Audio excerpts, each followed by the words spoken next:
Syntax syntax यानी कि एक किस्म की ग्रामर समझ लो, यानी कि वो तरीके का जिसके ज़रिए से आप कोड को समझ सकें।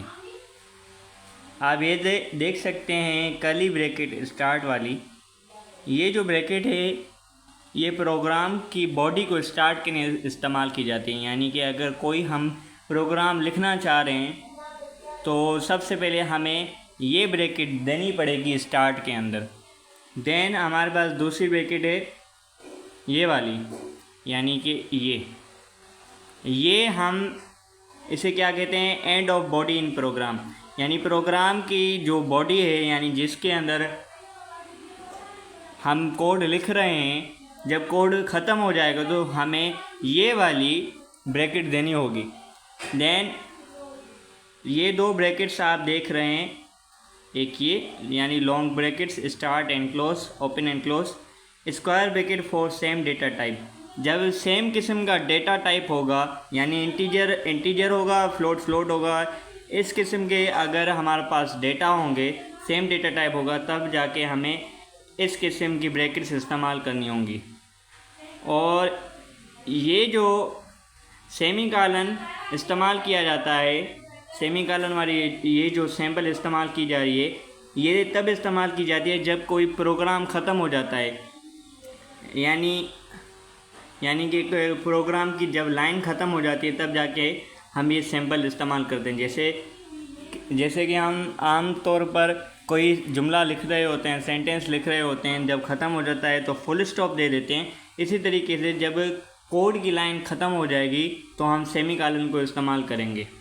सिंपल सा एक कोड लिखा हुआ है। सबसे पहले हम हेडर को कॉल करेंगे, स्टैंडर्ड इनपुट आउटपुट ये वाला। इससे पहले हमने लिखा है हैश और इंक्लूड। देन हम कॉल कर रहे हैं कंसोल हेडर को, जो कि नॉन स्टैंडर्ड है।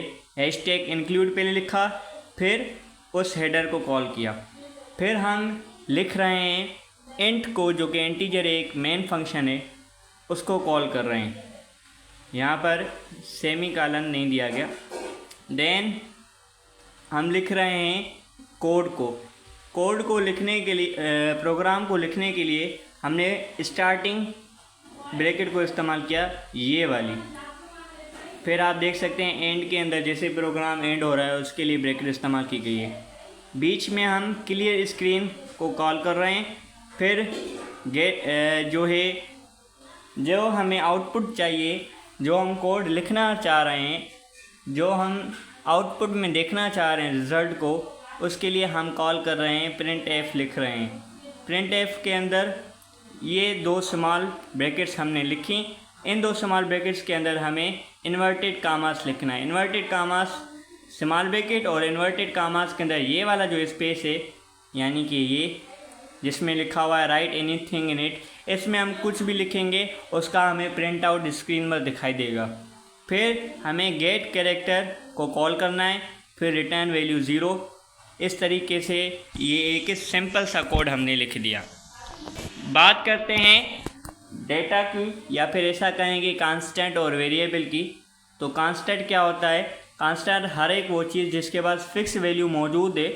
लाइक यहाँ पर है, मैंने एक नंबर लिखा हुआ है 12, 70 वगैरह।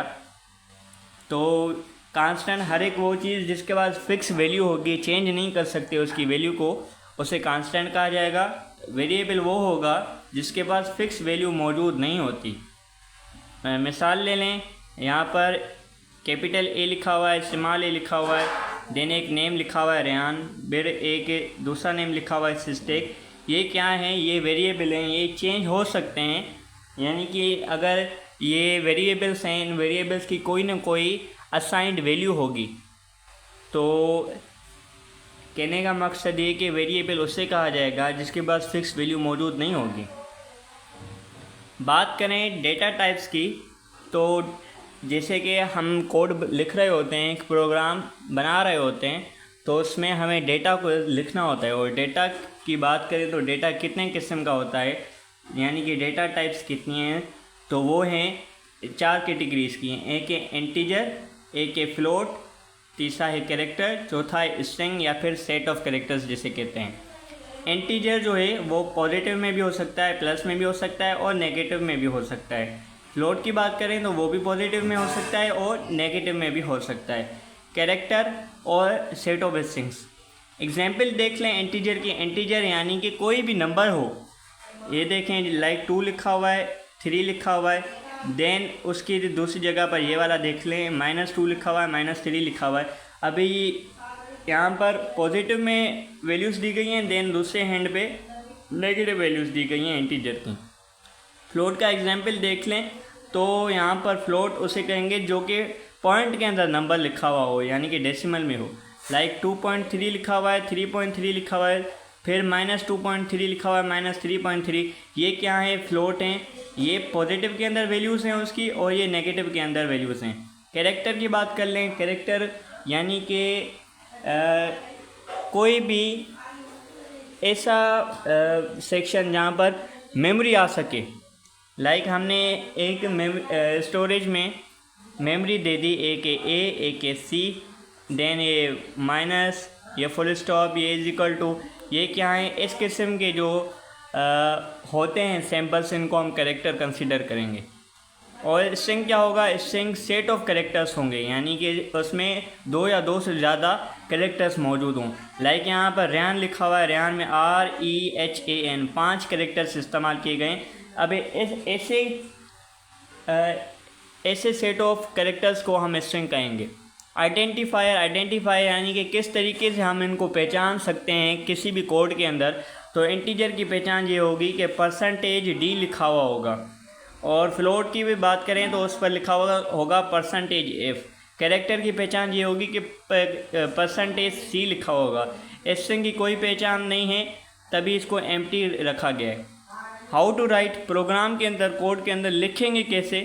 तो तरीक़ेकार ये है, हम लिखते हैं इंट। अगर इंटीजर लिख रहे हैं तो उसको हम कॉल करेंगे इंट के ज़रिए से। फ्लोट लिख रहे हैं तो लिखेंगे सिंपली फ्लोट, और कैरेक्टर हमें लिखना होगा तो लिखेंगे CHAR 4, और स्ट्रिंग अगर हमें लिखनी है तो हम लिखेंगे सिर्फ printf। बेसिक कैलकुलेटर जो कि ये हमने जो भी हमने पढ़ा सी के लिए, सी लैंग्वेज के हवाले से अब तक, चाहे वो डेटा टाइप्स हैं या फिर किस तरीके से हमें कोड लिखना है, तो उसके नतीजे में यहाँ पर बेसिक सा कैलकुलेटर बना हुआ है जो कि हम बनाएंगे अभी। इसमें क्या है, आप देख सकते हैं कि हमने हेडर को कॉल किया है। हेडर को कॉल करने से हमने #include लिखा। इसके बाद हमने इंट जो कि मेन फंक्शन के तौर पर काम कर रहा है, उसको हमने कॉल किया, ये वाला। फिर हम क्या कर रहे हैं, कर्ली ब्रैकेट स्टार्ट वाली दे दी, यानी कि कोड को स्टार्ट कर रहे हैं, प्रोग्राम को लिखना स्टार्ट कर रहे हैं।